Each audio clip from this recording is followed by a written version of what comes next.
At Starbound, we tell stories the human way, not with artificial voices or AI slop.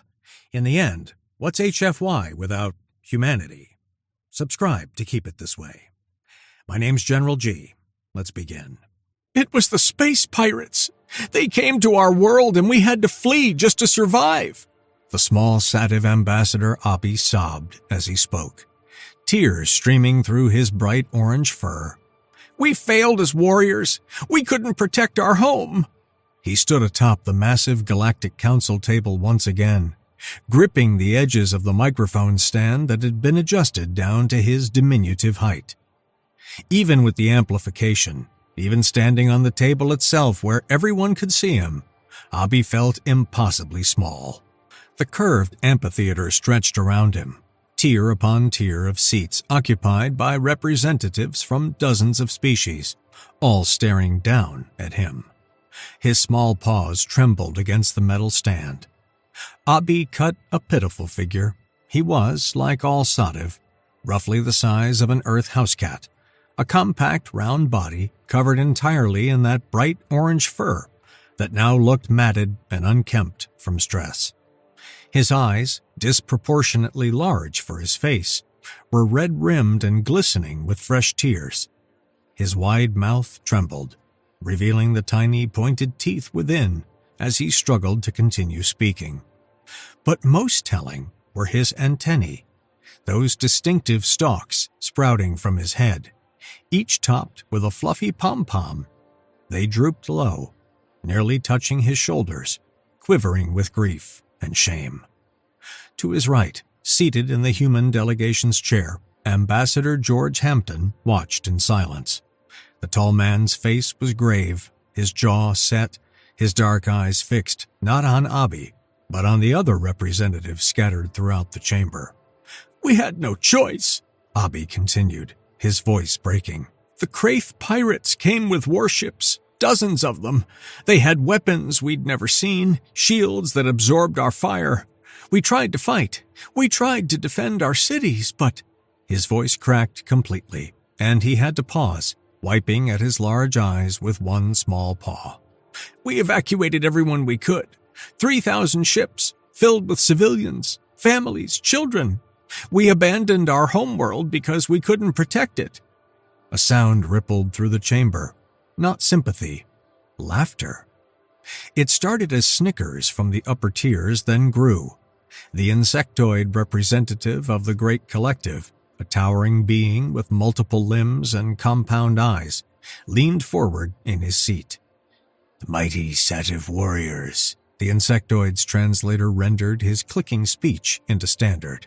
So fierce, so proud, conquered by common pirates.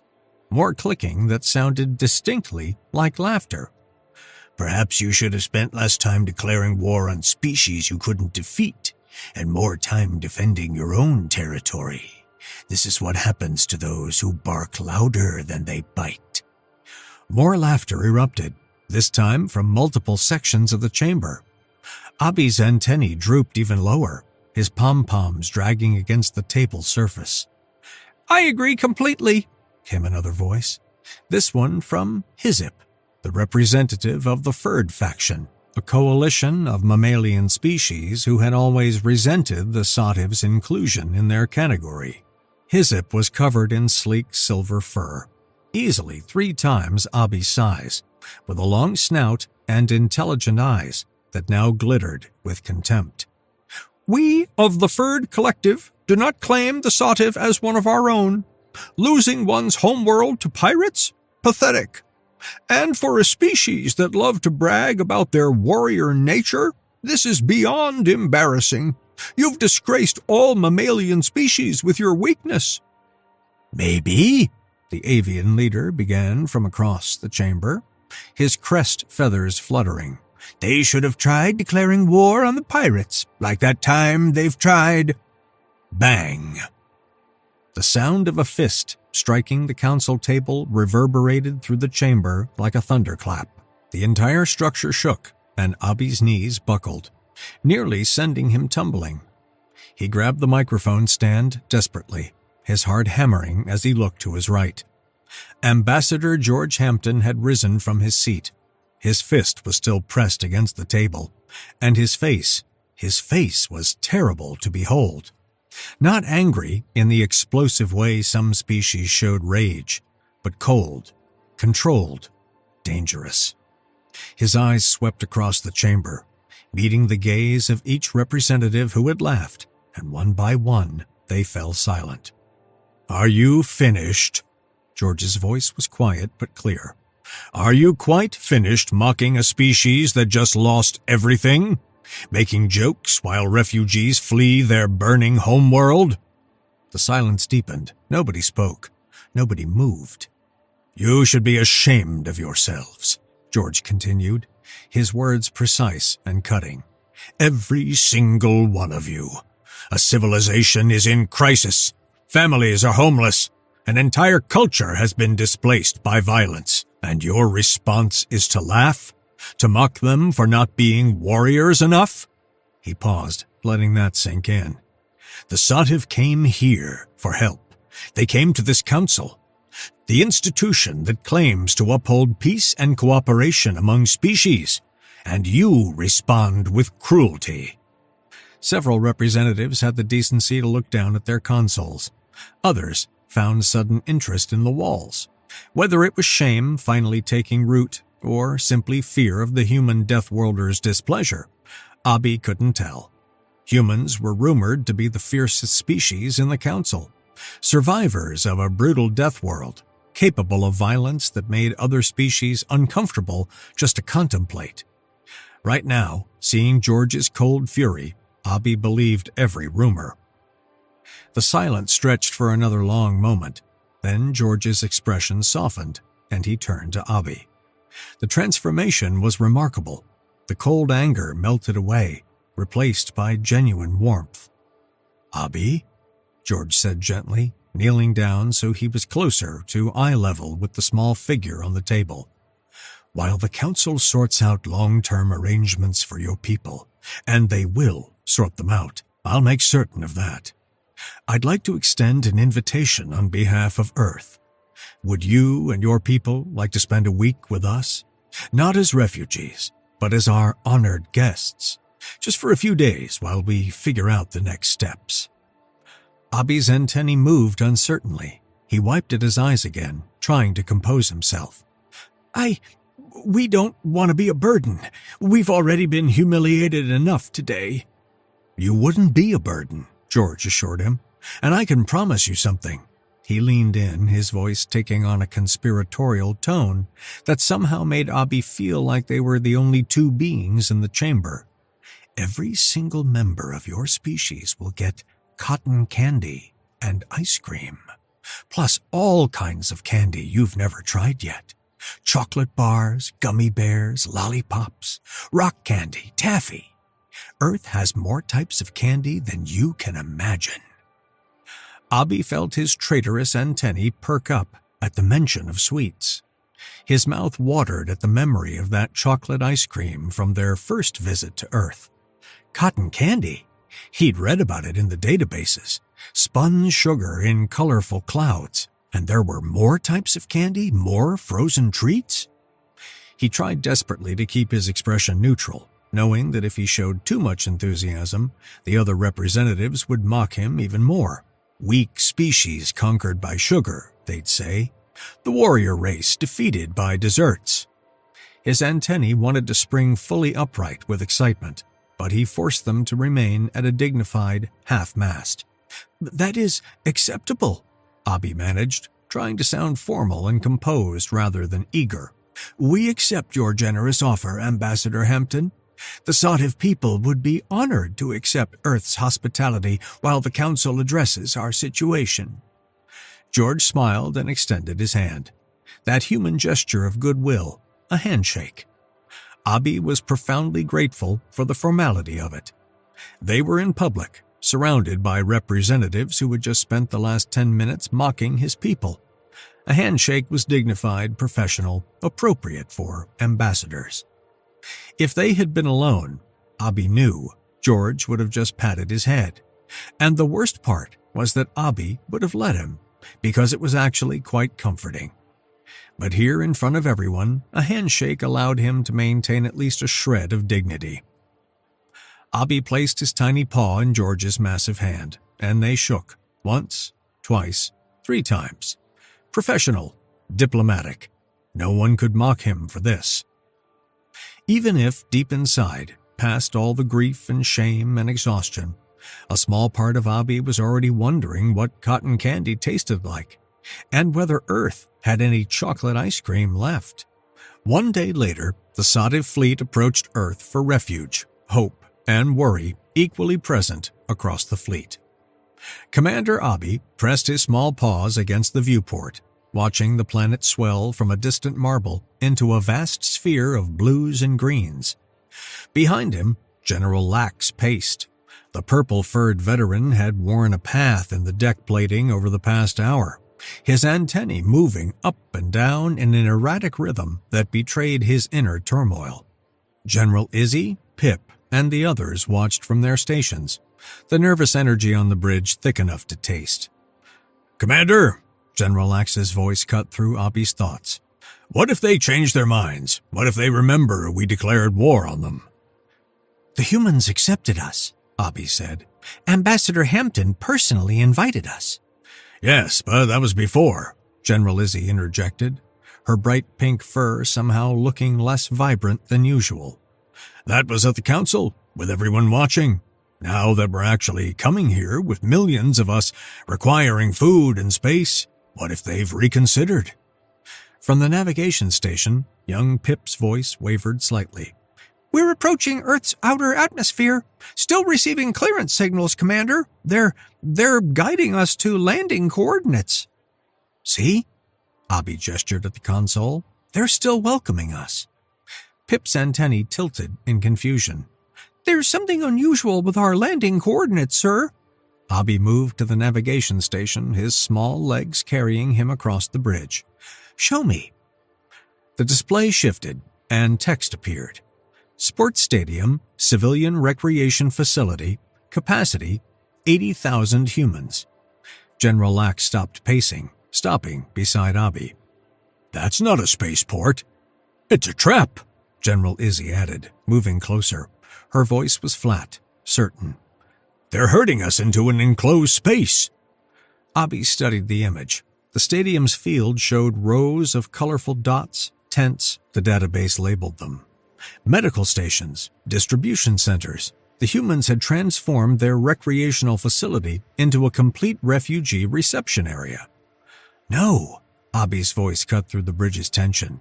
He pointed at the viewport, where Earth dominated their view. "The humans could destroy us with a single warship.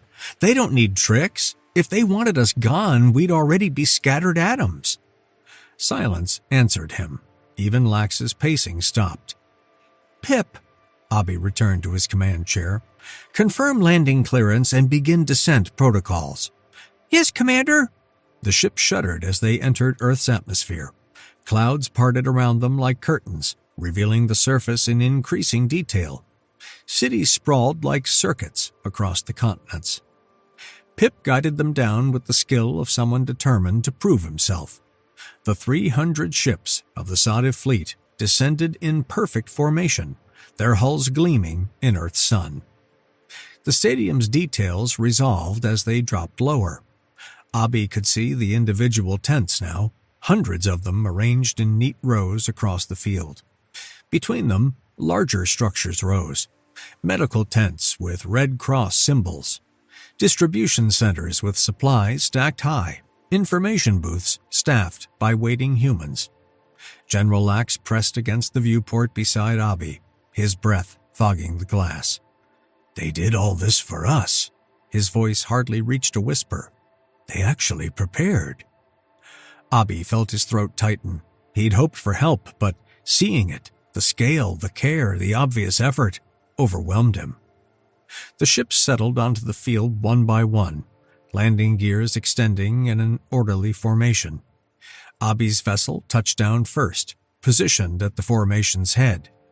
Through the viewport, he could see human figures standing at the field's edge where grass met pavement. One figure stood taller than the rest, distinctive, even at this distance. George had come to meet them personally. "All ships, this is Commander Abi." His voice traveled through the fleet-wide channel. "We are down. Begin civilian evacuation. Families with young first, then elderly, then general population. Orderly and calm. The humans have prepared extensively for our arrival. We will not disappoint them with chaos." He turned to his original team, the 50 warriors who'd already visited Earth once, who'd survived the grass and the bees and the cat. They clustered near the bridge entrance, watching him with expectant eyes. "We go first," Abi said.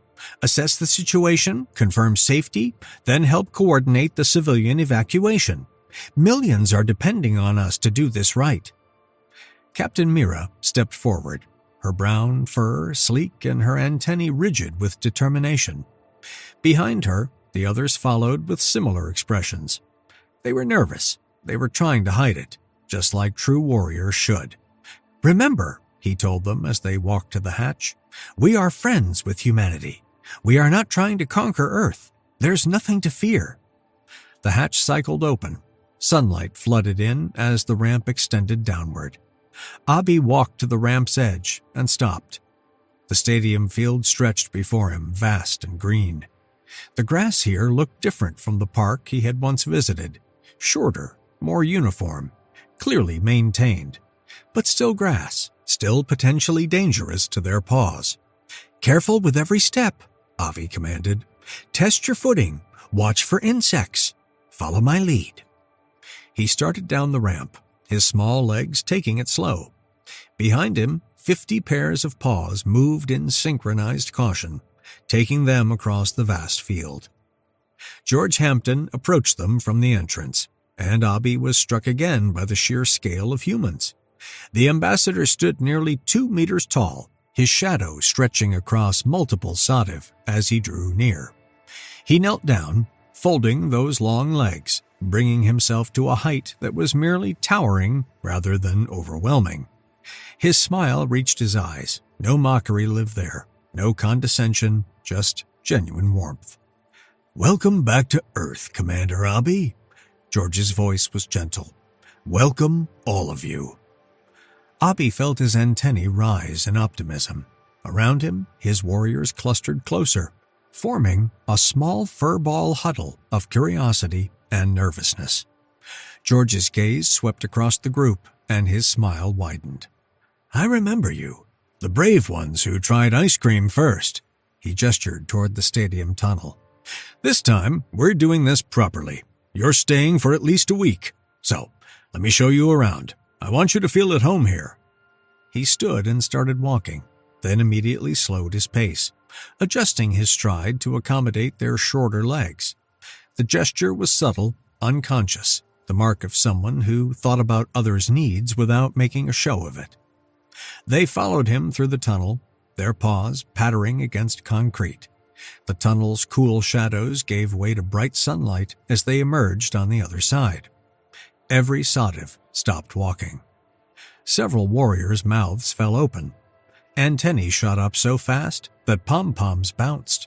Someone made a sound like a squeaky toy being compressed. The street outside the stadium had transformed into something from a dream.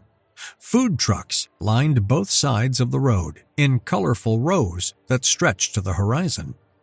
Each truck was a work of art, painted in brilliant hues, decorated with images of food, adorned with flags and lights and signs in dozens of human languages. The air itself seemed alive with smells, sweet and savory, spicy and mild, familiar and utterly alien. Abi's nostrils opened and closed, his mouth watered. George stood beside them, watching their reactions with obvious delight. "This is Earth's welcome to the sativ people." He swept his arm across the scene like a showman revealing his masterpiece. "Each truck represents different food from different human cultures.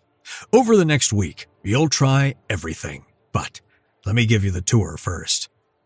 He started walking down the street.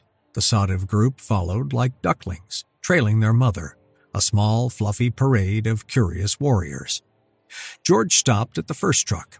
Abby recognized it instantly. The ice cream truck, with its white exterior and cheerful painted treats. "Who wants ice cream?" the woman inside asked. "Later, I promise. There will be plenty of ice cream. But let me show them everything first," said George. The next truck was bright red and white, decorated with images of circular foods covered in colorful toppings. George gestured to a human customer receiving a large flat circle of bread covered in red sauce and melted yellow cheese. "Pizza," George explained. "Bread with tomato sauce, cheese, and various toppings. We eat it with our hands." Captain Mira's antennae tilted in confusion and mild horror. "With your hands? Is that hygienic?" "It's traditional and delicious." They continued down the row. George showed them the hot dog stand with its cylindrical meat nestled in soft bread. Kira's eyes lit up at the concept. "Meat in bread? That's brilliant." Then came the cotton candy cart, and Abby's careful composure shattered. The vendor was spinning sugar into enormous pink and blue clouds that looked like captured pieces of sky.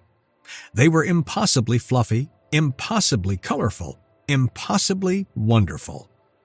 Abby's antennae shot straight up before he could stop them. His eyes widened to their maximum size. His small mouth opened in a perfect O of wonder. George noticed. Of course he noticed. The human ambassador smiled with gentle amusement. "Someone remembers I promised cotton candy." Every warrior was staring now with the identical expressions of longing. The cotton candy looked like magic made edible, like dreams spun from sugar.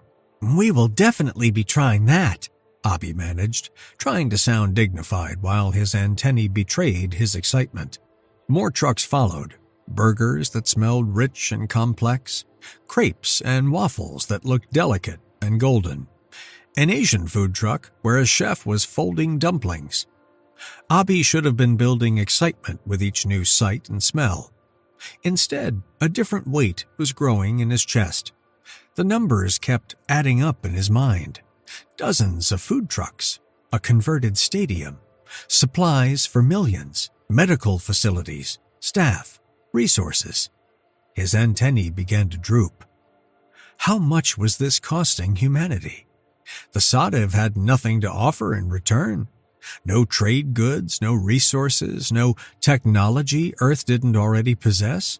They were refugees with empty paws and desperate hope. He fell back from the group, his small legs slowing. The other warriors surged ahead, debating which foods to try first, comparing favorites, their voices high and happy. George was explaining something about burger toppings to General Izzy. No one noticed Abby hanging back, except George. The human ambassador turned, his eyes finding Abby with that uncanny awareness he possessed. He paused, said something to the group that Abby couldn't hear, then walked back. Abby took a deep breath and tugged on George's pant leg. George knelt immediately, his expression shifting to concern. "Everything okay?" The words tumbled out before Abby could stop them. "How much is this costing humanity? All these trucks, the stadium, accommodations for millions?" His antennae drooped until the pom-poms nearly touched the ground. "We're grateful, truly, but we don't want to bankrupt your species helping ours. We have nothing to give you in return. No resources, no trade goods. We're just refugees with nothing." George looked at him for a long moment. Then, unexpectedly, he laughed. It was a warm sound, genuine and relieved, but Abby's fur still bristled with confusion. Why was the human laughing at him? George's laughter faded into a soft smile. "I'm sorry. I'm not laughing at you, Abby. Saving your species is costing humanity virtually nothing." Abby blinked. His antennae tilted sideways in bewilderment. "What?" "Well, virtually nothing. In terms of resources, accommodating the Sadiv is one of the easiest things we've ever done." "That can't be right." Abby shook his head, pom-poms bouncing. "There are millions of us." George held up a hand. "Let me explain the economics, okay? Your homeworld had similar gravity to Earth, right? Abby nodded. That means no expensive gravity adjustments, no environmental systems for that. You just exist here comfortably. George ticked off a finger. Your small size means housing is incredibly cheap. We can fit dozens of you in spaces that would house one larger species. That stadium? It could house maybe a few thousand humans. We're fitting 500,000 of you in there. Abby's eyes widened as the mathematics clicked into place. George continued, ticking off more fingers. Your size also means you eat much less. A single human meal could feed 10 or more Sativ. The food trucks out here are serving thousands of you for the cost of serving hundreds of humans. Another finger. And your immune systems, robust enough that you can breathe our air without expensive filtration. You won't catch our diseases, we won't catch yours. He leaned closer, his voice taking on an educational tone. Do you know how much it costs to host one morphid? They need specially controlled environments, specific atmospheric compositions, temperature regulation, humidity control, all monitored constantly. One morphid costs more to accommodate for a day than 1,000 Sativ cost for a week. 1,000? Abby's voice barely reached a whisper. He sat down on the pavement. His legs couldn't hold him anymore. His antennae drooped forward, nearly touching the ground in front of him. I don't understand. How can we be so cheap to help? George's expression softened with genuine kindness. He sat down too, folding his long legs to bring himself closer to Abby's level. Because you're compatible with Earth. Your people adapted to a world similar to ours. You can survive here without special equipment, without expensive modifications. Compared to most species in the Galactic Council, hosting the Sativ is absurdly economical. But all this preparation. The stadium was empty anyway. We use it maybe a few dozen times a year. The rest of the time, it just sits there. And the food trucks? George gestured down the street. Some are here as charity, yes, but others see it as a business opportunity. Millions of new customers with unique tastes? They're thrilled. Abby looked up at George, his large eyes glistening. We're not a burden? You're not a burden. You're guests, friends, maybe even family, and easy to maintain at that. The weight in Abby's chest didn't disappear entirely, but it shifted, transformed into something lighter. He'd been carrying guilt for days, fear that his people were imposing an impossible strain. And now? I thought we were destroying your economy, Abby admitted quietly. George laughed again, that warm sound. Far from it. Some of our economists argued this is good for Earth. A cute picture with one of you will promote a small business better than any marketing agency. Abby felt his antennae slowly rising, and hope began to bloom in his chest. George stood, brushing off his pants. He raised his voice, addressing not just Abby, but the whole group of 50 warriors who had gathered nearby, listening with rapt attention. I want all of you to understand something important. His voice carried across the street, commanding attention without demanding it. I know you're feeling low. You lost your planet. The Council mocked you. I saw how they treated you. Several antennae drooped at the reminder.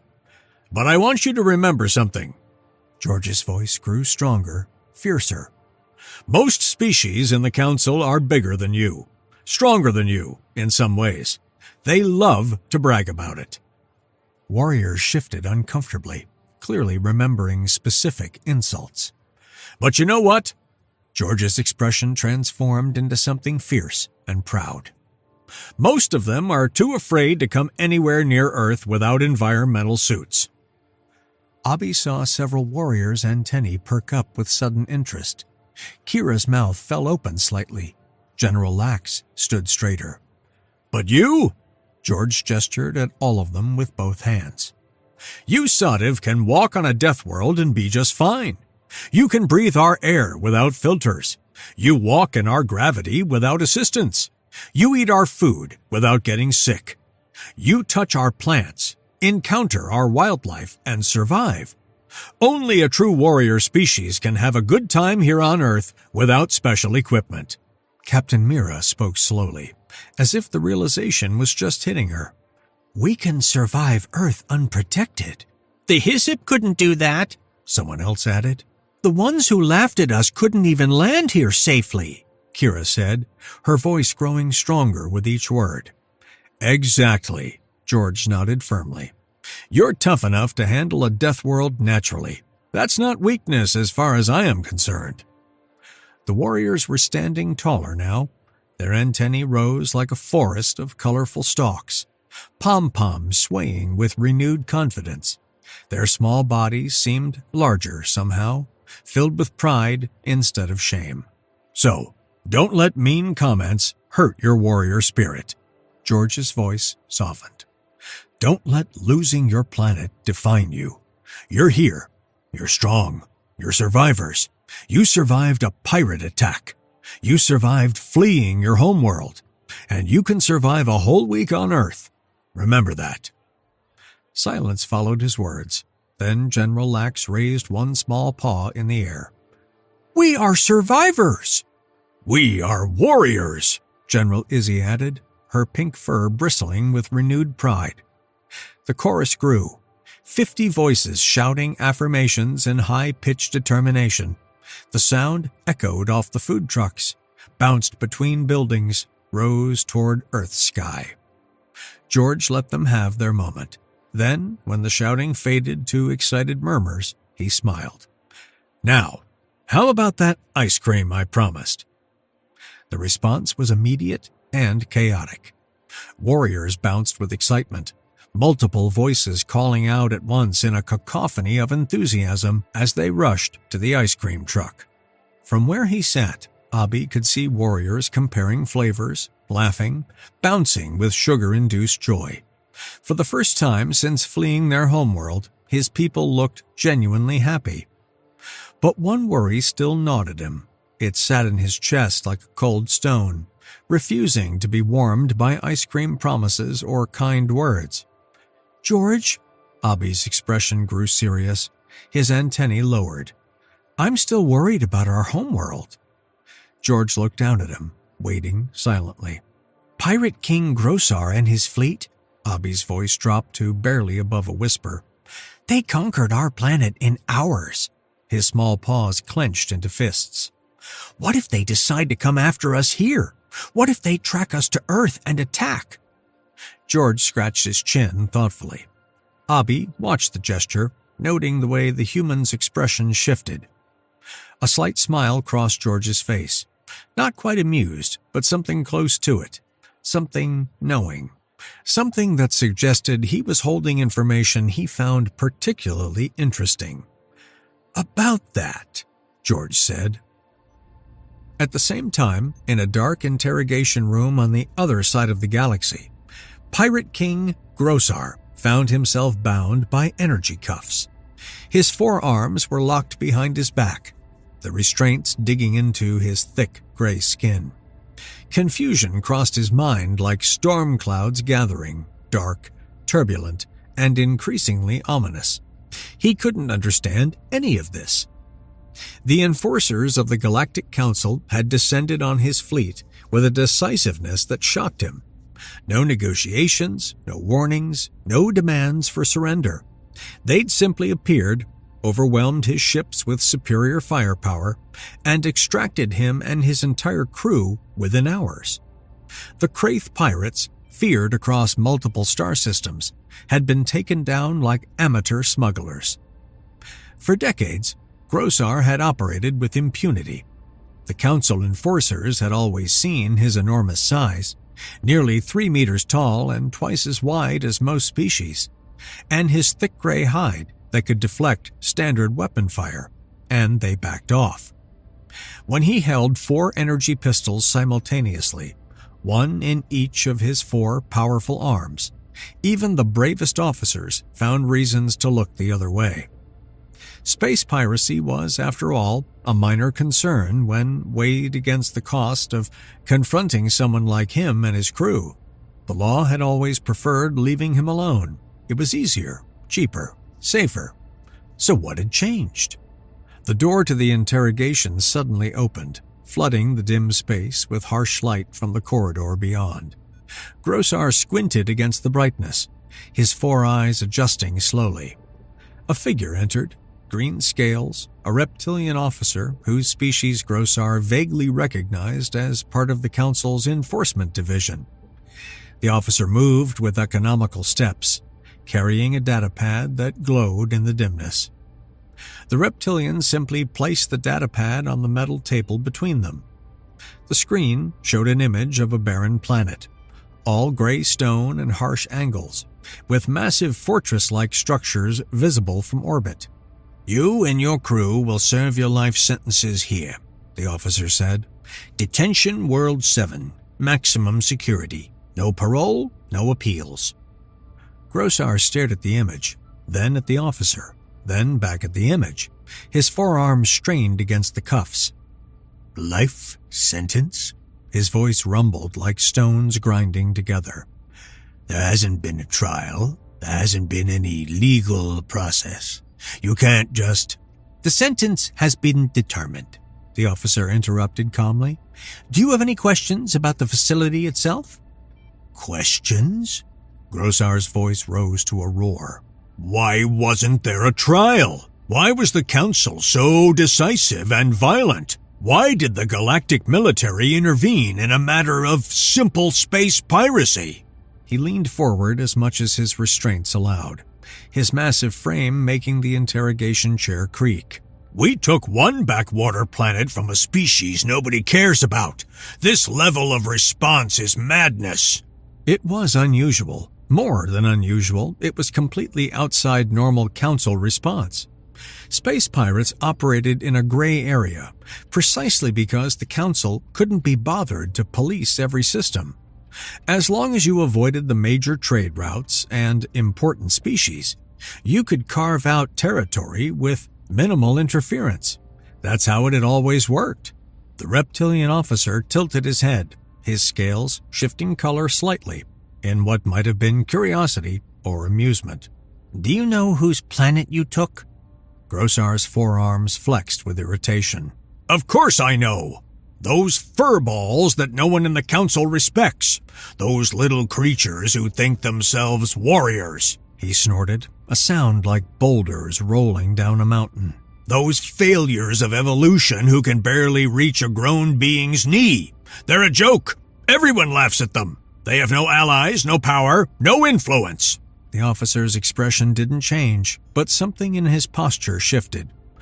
"No allies, no power, no influence." A pause. "Except the humans." Utter silence filled the interrogation room. Grossar felt his four hearts skip a beat in synchronized fear. His thick gray skin suddenly felt too thin. His mouth went dry. "The humans?" His voice came out smaller than he intended. "You're telling me the humans would actually kill us just because we went a bit rough on some furballs?" The reptilian officer picked up the datapad and swiped across its surface. The image of the prison world disappeared, replaced by something else. He turned the screen toward Grossar. The image showed a fleet. Not just any fleet, a human fleet. Dozens of warships, each one bristling with weaponry that made Grossar's pirate vessels look like children's toys.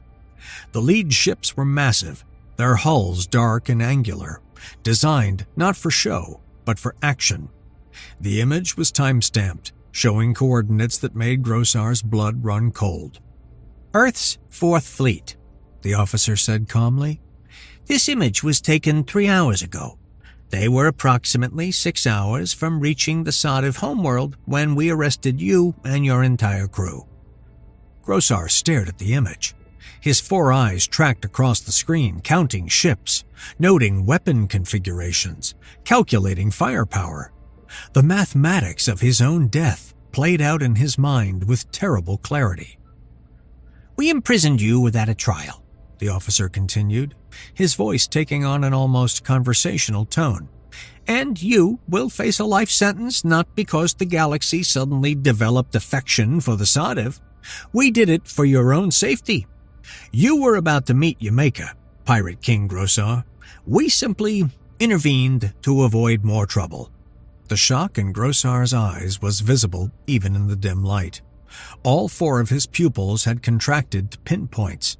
His massive frame seemed to shrink, his shoulders slumping as the reality of how close he'd come to oblivion settled over him like a burial shroud. The reptilian officer set the datapad down again and walked toward the door. Then he paused, one clawed hand resting on the frame. He turned back, his head tilting in that curious reptilian way. "I find something curious," he said, his voice thoughtful. "Those furballs, the Sativ, despite being utterly harmless, despite being all talk and no action, have a culture that revolves entirely around the notion of being fierce warriors, powerful, dangerous. That's basically all they talk about. It's their entire identity." He made a sound that might have been a laugh. "That's why they became the laughingstock of the galaxy. All that posturing from such tiny, adorable creatures." Grossar said nothing. What was there to say? "But here's what I find interesting," the officer continued. "Do you know what the human ambassadors talk about? In every council meeting, every diplomatic session, every negotiation?" Grossar stared at him blankly, his forearms hanging limply in their restraints. The officer answered his own question. "Peace, diplomacy, conflict resolution. That's all they ever discuss. Peace, understanding, finding common ground. They give species about harmony between species, about solving problems without violence, about the importance of protecting the weak and vulnerable." He paused at the doorway, his silhouette framed by the harsh corridor light. "Don't you find it strange," he asked, his voice soft and contemplative, "that those 2 species get along so well?" The door hissed shut, leaving Grossar alone in the darkness, with that question echoing in the silence like a death knell.